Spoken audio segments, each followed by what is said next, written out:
Itabi rikomeje kuba ikibazo ku buzima bw'abatuye isi. Umubare w'abarinywa ukomeje kwiyongera uko bwije n'uko bukeye. Kuba abarinywa bashaka kurivaho bikabananira ni kimwe mu bituma ingaruka zaryo ku buzima bwa muntu zibanda kumirwa. Abavuzi ba gakondo bibumbiye muri koperative African Cultural Medicine bemeza ko bavumbuye umuti uvura ububata bw'itabi mu gihe kitarenze amasaha 2. Ibi ngo ni umusaruro w'ubushakashatsi bakoze mu buhanga bwabo bwa gakondo. Sibomana Jean Bosco uhagarariye iyi koperative. Navuga ko uyu muti navumbuye wo kureka itabi ufitiye abantu benshi akamaro, haba urubyiruko se cyangwa n'abasaza, kuko usanga yuko muko kurinywa nta nyunguri, nta vitamine ryongeza mu mubiri, ahubwo ari ukunaniza umubiri. Navuga ko nk'umuti wo kureka itabi ari uyu nguyu, ni umuti unywebwa mu gihe cy'amasaha 2 ukaba umaze kureka itabi, kandi uwo muti ukaba umaze koza ibihaha ukuyeho na nikotine iba yaragiye ijya ku bihaha. Ni ukuvuga ngo rero uku kunywa itabi bigenda binaniza imyanya y'ubuhumekero nk'uko natangiye mbibabwira, kandi uyu muti awunywana n'amazi y'umugezi. Amazi y'umugezi akorana n'uyu muti, ari no kunywa rya tabi, abanza kunywa amazi akahita akongeza itabi akanywa uyu muti. Muri kwa kunywa umuti bikora isesemi y'amazi akabasha koza bya bihaha akakuraho ya nikotine. Bivuga ngo rero mu gihe cy'amasaha 2 umuntu amaze gukuraho ihamu n'irari ku buryo itabi arizinuka ntiyongere kuritekereza. Bamwe mu bari barabaye imbata z'itabi bakaza kurivanwaho n'uyu muti wa gakondo bahamya ko bari barananiwe kurivirira kugeza igihe baboneye uyu muti. Kwizera Emmanuel arasobanura uburyo yaretse itabi.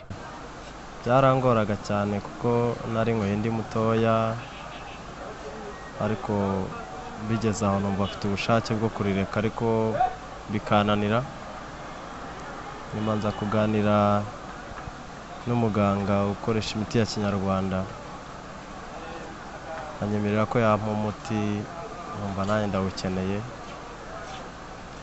Bigeze aho rero ubu hashize imyaka 3 aza kumpa umuti, ambwira uko nzajya nywa n'uko nzajya ngukoresha, ariko kuva uwo munsi ntabwo nongeye kurisubiraho kugeza uyu munsi, kandi hashize imyaka 3. Aba bavuzi ba gakondo bamagana biyitirira ubuvuzi bwabo bakabuvanga n'ubupfumu cyangwa ubundi butekamutwe bwashyira ubuzima bw'ababagana mu kaga. Nubwo ubu buvuzi bwunganira ubusanzwe bugezweho, hari abemeza ko hari indwara zimwe na zimwe bubavura ku buryo bwihuse kurusha ubusanzwe. Ndagijimana Innocent yemera ko yari afite ikibazo cy'umubyibuho ukabije, ariko yanywa ikinyobwa cyitwa igisura ahawe n'aba bavuzi agatakaza ibiro ku buryo bugaragara.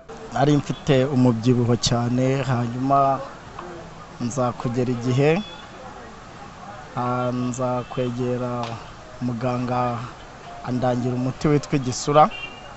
Naje kuwukoresha rero igihe kirekire, hanyuma uko ngenda nkinywa niko narushagaho kugenda ngenda nanuka, kandi noneho ubu ngubu nazamukaga umusozi nkumva birangoye cyane, ariko ubu noneho nsigaye mbasha kugira nk'ahantu nzamuka nkumva nta kibazo, na siporo ndayikora nkumva nta kibazo. Abavuzi ba gakondo bibumbiye muri African Cultural Medicine bemeza ko imikorere yuje ubuziranenge ari izatuma bakomeza kuvumbura n'indi miti ishobora gutuma indwara zitandukanye zishobora kubonerwa imiti ku buryo bworoheye buri wese. Hervé Ugirumukunda, Igihe TV.